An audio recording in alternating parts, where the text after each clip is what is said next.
We are expecting to come in Barcelona next November. More than 20,000 people will be there, coming from all around the world.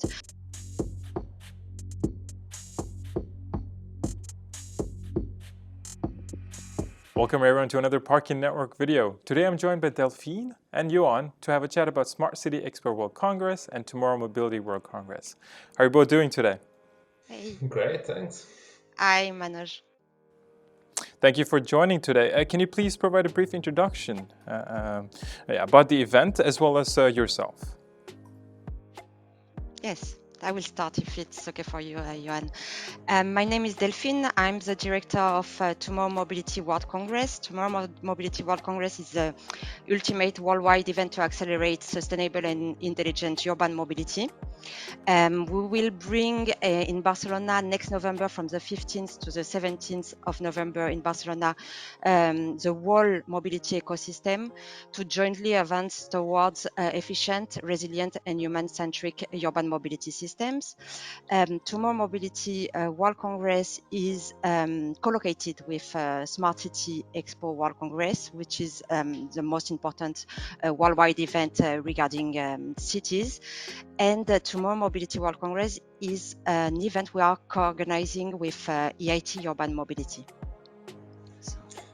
Yeah, and that's us, basically. So my name is Johan. I'm with EIT Urban Mobility, and we're also pleased to be co-organizing Tomorrow Mobility together with FIA Barcelona. It was kind of a natural decision for us, as our motto is to make sustainable mobility for more livable urban spaces, which is actually well reflected in the Tomorrow Mobility program and in the attendees of the event. So, as the IT Urban Mobility, we're an initiative of the European Institute of Innovation and Technology.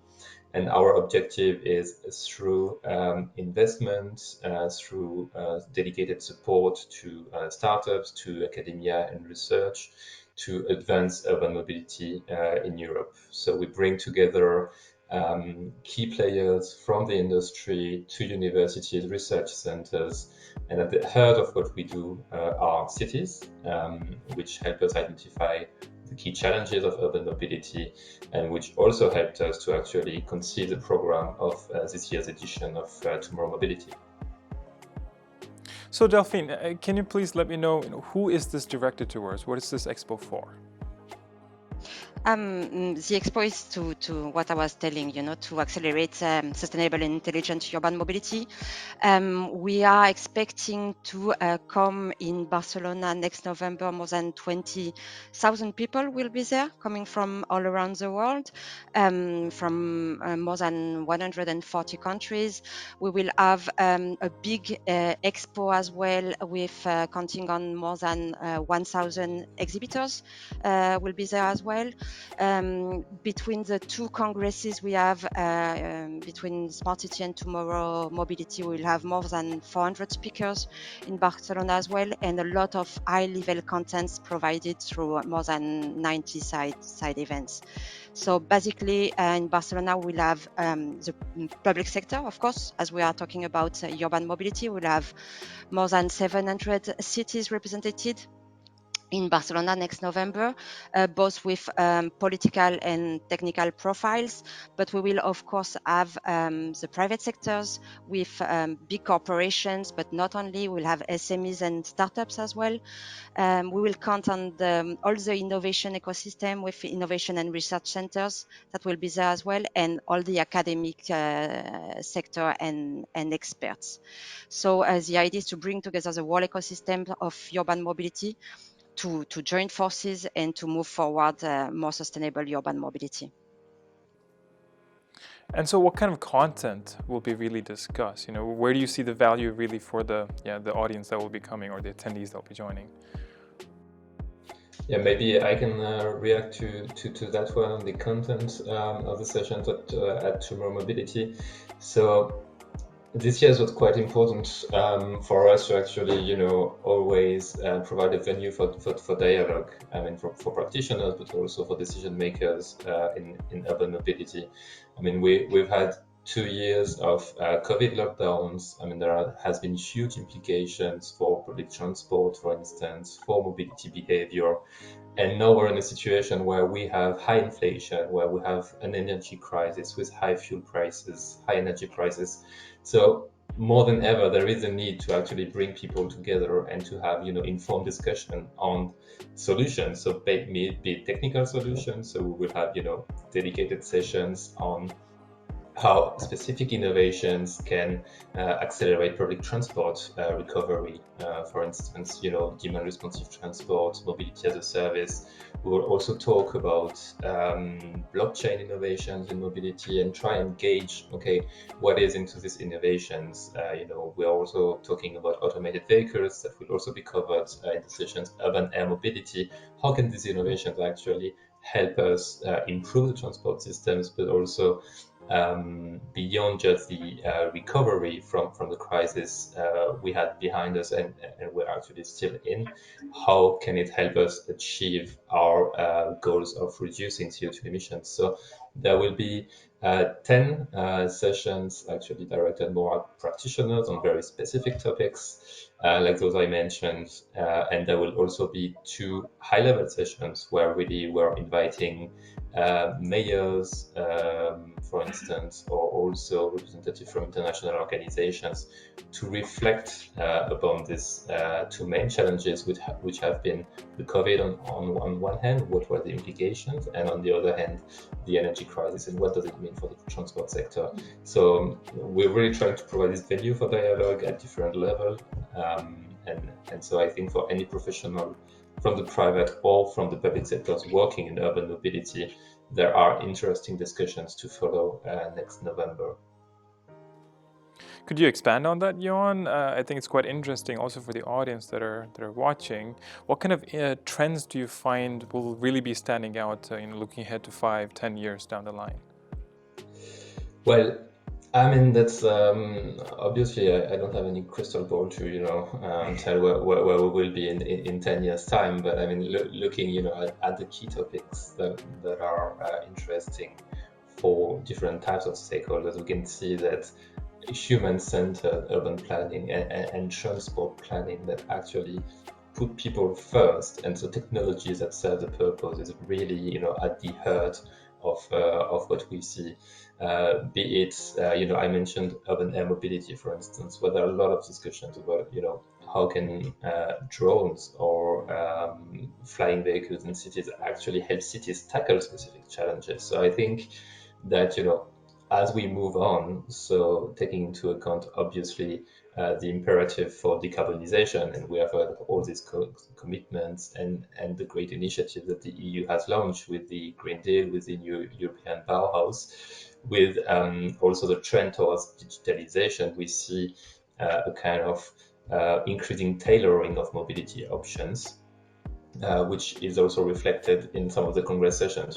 Think about micromobility and the integration of micromobility vehicles into mobility as a service offers, for instance. So I think that we're going towards an technology-enabled kind of really specialization of mobility offers 2 different profiles of people and 2 different expectations.